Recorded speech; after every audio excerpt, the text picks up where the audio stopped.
How's it going, everyone? Mountainspyder here, bringing you another episode in the Pokemon TCG series.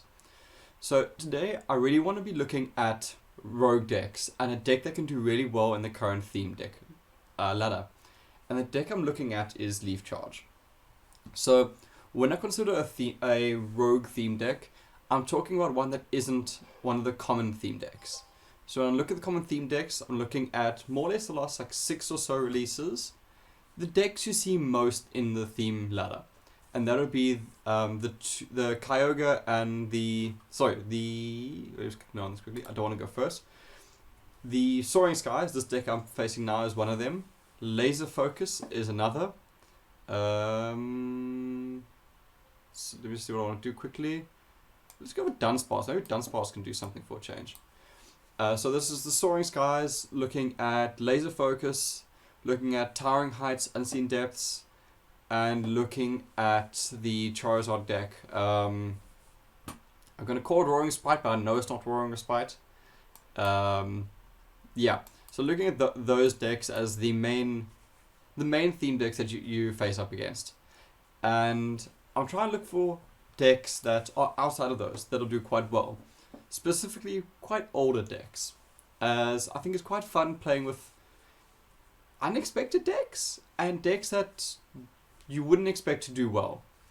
And this is one of them here, the Leaf Charge deck. This is an old Skeptile deck, and the typing in this deck actually works quite well in the current meta, because you've got your grass typing, which is unfortunately weak to fire, but it is effective against the water, the Unseen Depths deck.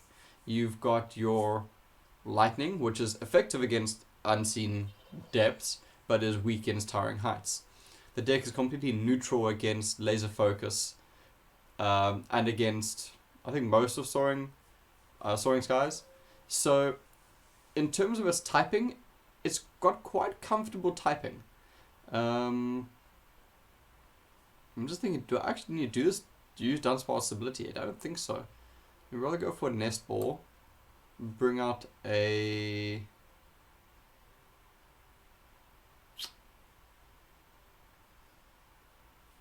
Type it quickly. I don't think this typing is going to help me here. I wouldn't mind bringing out an Unguru just in case. Okay, and then I can go for a sudden flash. Just to slow this game down a little bit and try and paralyze him. And I might do strike and run on the next turn, depending on what draws I get. No paralyze. So, it is quite fun playing with these different decks. And one nice thing is that your opponent doesn't always know or expect what you're going to do. And that does give you an edge. The more you know about your opponent's deck, the better. So being able to play with decks that maybe they're not familiar with or not practiced against facing really does make a difference. And this deck's been performing fairly well. Last I checked, I was 9 games in with 5 victories, and that was before my most recent session had updated. I was on a 4-win streak previous to this, which I actually ended up losing by forgetting the Empoleon's Deep Dive ability, which allowed you to hit the bench, and I accidentally played a Dunsparce and a Trico the previous turn, and he was able to get his last 2 prize cards off by picking off my bench, which is a little bit frustrating, but it was a mistake nonetheless, and a mistake I made.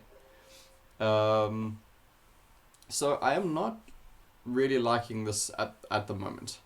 So to take from the 3 base Pokemon and put them onto your bench, then shuffle your deck. If you put any Pokemon on your bench this way, you may switch this Pokemon to one of your bench Pokemon. I don't think that's a bad thing right now. I want to get this Oranguru online, so let's put that there. And the only problem with strike and run is if I do it, the active Pokemon's going to need energy, which slows down my Oranguru game. So I think I'm going to continue doing Sudden Flash until I draw a stage 1 Pokemon. This is actually, honestly, the first time I've used Dunsparce. I've never needed it. So, because when it comes to this deck, ideally, you want to be going second. For the chance of drawing up a Nectrack in your opening hand, it's worth it. And hopefully you get it. I've gotten it off, I think, twice out of about 13 games. So I haven't had the best luck with it. I tend not to have the best luck in this game. Don't know what it is. I just don't get lucky. But I guess it happens. The chances are incredibly slim. I mean, from the 60 card deck, not counting the prize pool, your chances are very low. So let's just go for strike and sudden flash again. I do see I've got a professor in my hand, which is quite nice. Oh, you got another paralyze off. That's quite useful. Deal 30 damage next turn with professor. That's not enough to kill him. And I don't want to go into Urunguru until the Tornadus makes an appearance, because I want to try and get as much damage off on this Tornadus as possible. I am very concerned because this is a very slow start and my opponent already has their Dragonite out. That is a huge problem. Leaf Charge wants to play very aggressively, and I've had a very slow start, which is not something I like to see. And the problem is this Grimer's going to take forever to actually get through. But I don't really have answers at this stage. I'm still not drawing answers. Well, on the plus side, Uranguru's now charged up. Uranguru. He is now charged up. So there's that going for me. Again, just sudden flash. The problem is, even if I swap out Uranguru and start putting pressure on, the Tornadus or the Dragonite's just going to knock me out. I need to I actually need to Guzma in my Uranguru against this Dragonite and get as much damage off as possible. So a draw into a Guzma right now would be fantastic. That's an Ultra Ball, and that's not what I'm really looking for. I wouldn't mind. Let's get a Lady, and let's get our energy out. Okay. And what I can do is I can Ultra Ball these two energies away. And I'm going to look for a Manectric. And what I'm going to do is I am going to Dunsparce into an Electric. Energy, let's put the energy down onto Snova because I always want the chance to get the Bomber Snow off later on. Let's now strike and run. And let's bring out Manectric and let's bring out a Trico. Which again is thinning out my deck, which I'm always quite happy with. And I wouldn't quite... No.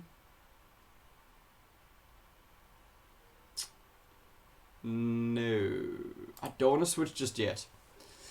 I would rather retreat or even lose Dunsparce at this stage to go into a fresh Manectric. And that's just so I can use them to charge up my bench. Literally just using them as a battery.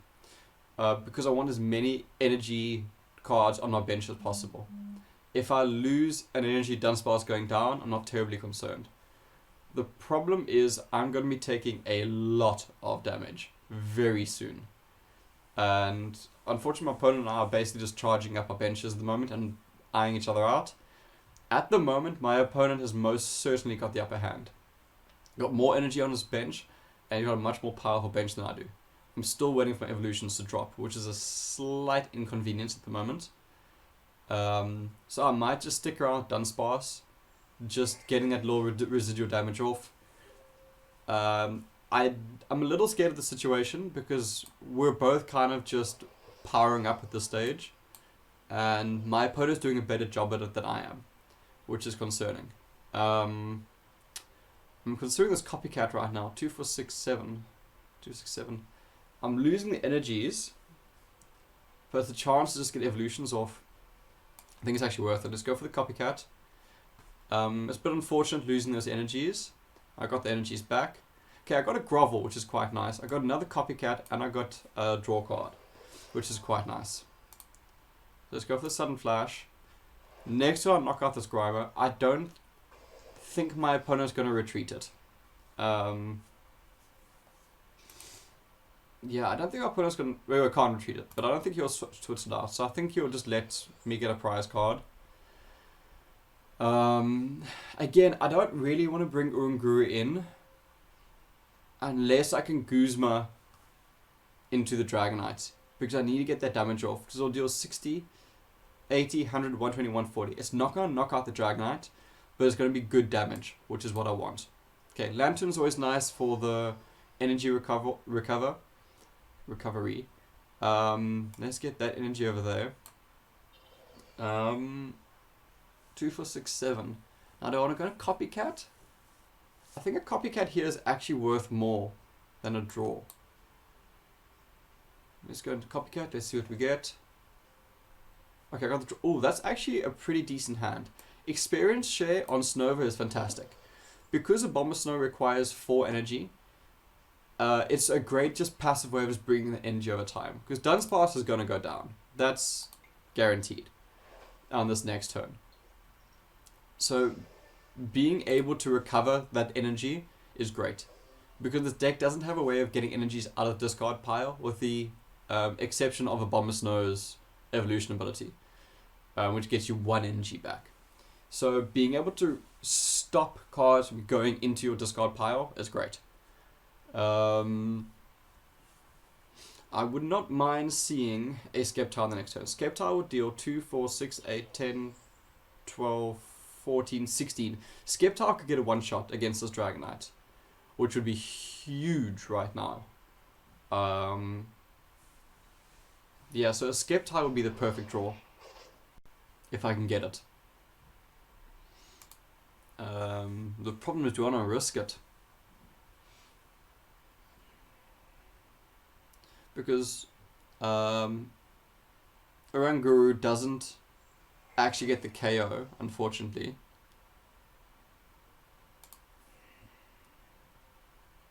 Because Oranguru doesn't get the KO. But neither does Grovel, unless I get Sceptile. I don't want to risk the Sceptile.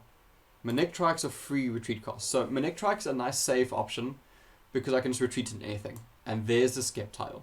That is massive for me right now. And it is exactly what I needed. So let's get these draws up.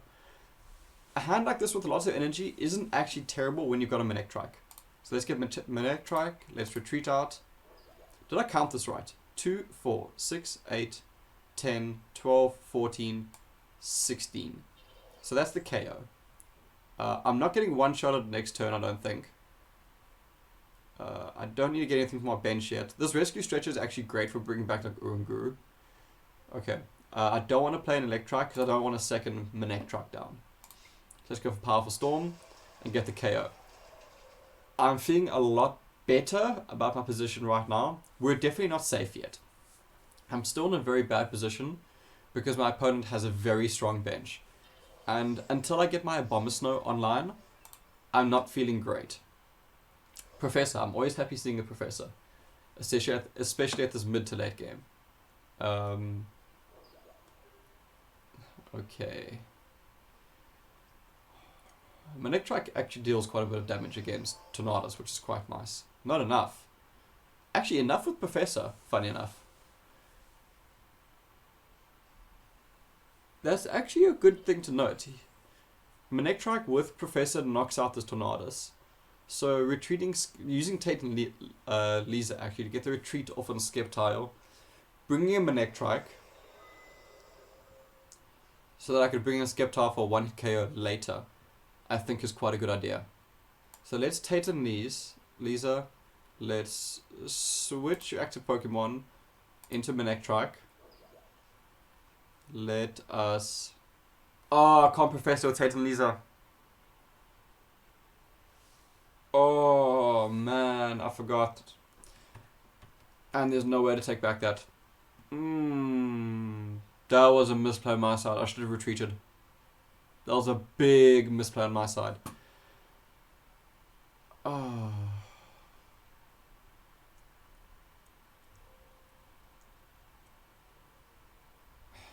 I don't want to just put 80 damage on him. That doesn't really help me. Because the things I need Sceptile later for this. Damn, that's a big mistake on my side. 6, 8, 10, 12. Let me rather do that. Retreat into Uranguru. Let me get this energy down onto Snova. Oh, that was a big mistake on my side. I'm just going to Uranguru Psychic off. I forgot you couldn't play... Well, not I forgot, I wasn't thinking. You can't play 2 supporter cards in a turn. I need to remember that. You can't play 2 supporter cards.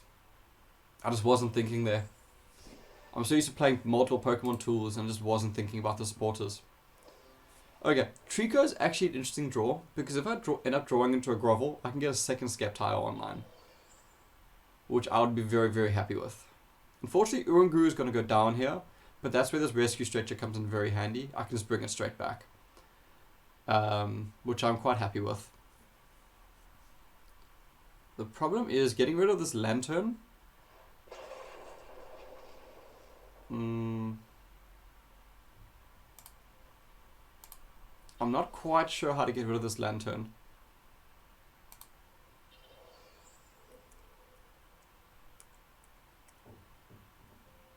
So the thing is, I can use Sceptile to get rid of it, and hopefully I'll draw into a Grovel sometime soon. Or I can hold off on using... Oh, that's actually great.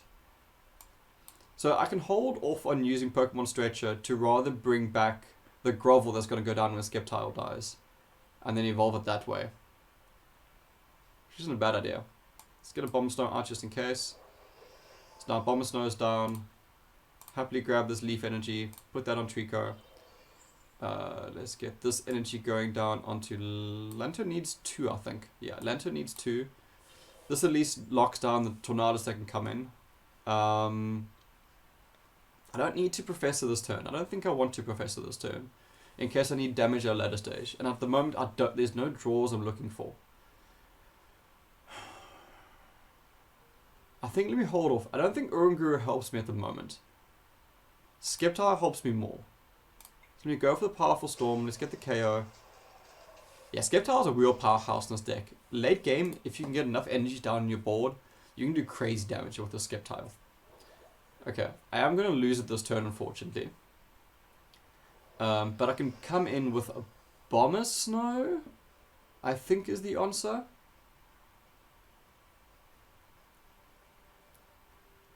I think a Bomber Snow is the answer. The problem is Lantern, the only thing that's going to one-hit KO this Dragonite will be a charged up Sceptile. So, the thing is, I don't want to lose a Bomber Snow because I've got a lot of energy wrapped up in a Bomber Snow. Which is quite unfortunate. Let's move that energy. Let's move the energy onto Lantern. I can use Lantern to get the one-hit KO. Which might not be a bad idea. I'm scared of losing this energy on a Bomb Snow because I know that the Dragonite can come in and just get the knockout. I actually drew a Grovel, which is quite handy. Because what I can do now is I can Pokemon Stretcher the Uranguru back. Uranguru is nice just for very reliable damage. Let's get Uranguru back on my field. I can actually sit in my hand for a little bit. I don't want to take bench damage from this Tornadus at a later stage. Actually, no, I'd rather have him down in case. Okay, I haven't played an energy yet. The only thing I need energy at this stage would be Uranguru. I don't have a switch for next turn, which is a bit unfortunate. Is there going to be a next turn? Put 3 energy. If you've got 3 energies, I'm not going to need it. But if I don't have 3 energies, I'm definitely going to need it. And one more turn on Uranguru doesn't really make a difference.